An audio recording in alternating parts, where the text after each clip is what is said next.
ئەرکان بنگڵ موزیک ژەن و گۆرانی بێژێکی کوردی موش کۆنسێرتێکی مۆسیقای بلوز لە ئەنکەرە ساز کرد.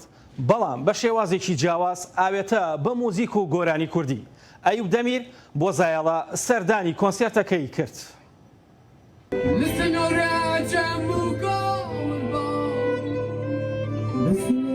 Müzisyenê Kurd Ercan Bingöl di konserteka xwe de bi muzîka blues strî û guhdarvanê xwe bi hestekî taybet bandorî kir.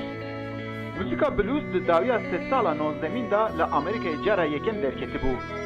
Dema bendên Afrikayê ku li Amerîkayê di zeviyan de dixebitîn hest û ramanên xwe yê raperîn û diltengiyê bi vê muzîkê ve digotin. Ercan Bingöl jî wek hunermendekî Kurd bi vê muzîkê dengê xwe digihîjene hezkerê xwe û hest û ramanên xwe yê kurdewarî bi staylê muzîka blues ve dibêje.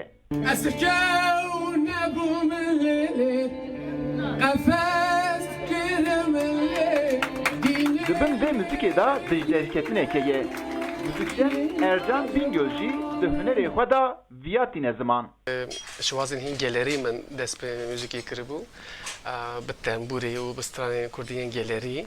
Piştre jî dema ku me blûzê nas kir û dîroka wî me dî ku dîmenên hevpar di dîroka Kurda û ên Afro-Amerîkan heye me li hev anî him alî ramanê de him jî alî muzîkê de ez ketim nava deryaya muzîka blûzê.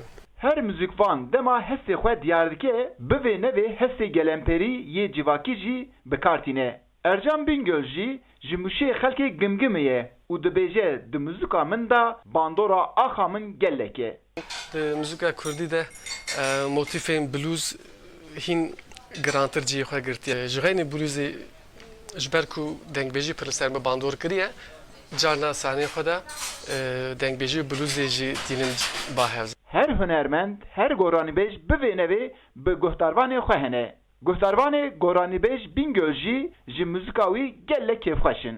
Gelekî kêfxweşim îşev bi rastî hunermendê hêja strana gelek bi şiklekî delal tîne ziman her bijî hunera Kurdî çanda Kurdî.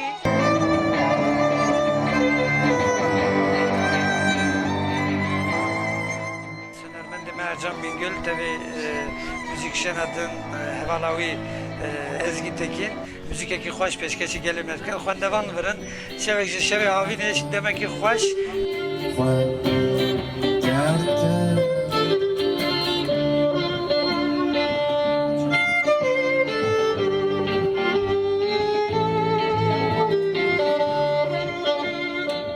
Muzîka blues her çiqas li Amerîkayê derkeve jî sînorên Amerîkayê ji zûva derketiye der û belavî cîhanê biye. Ana muzîkşenên Kurd jî ji vê muzîkê kel digirin û distirin. Hest û ramanên xwe, raperîn û diltengiyên xwe bi vê muzîkê diyar dikin. Eyüp Demir, Dengê Amerîka, Enkere.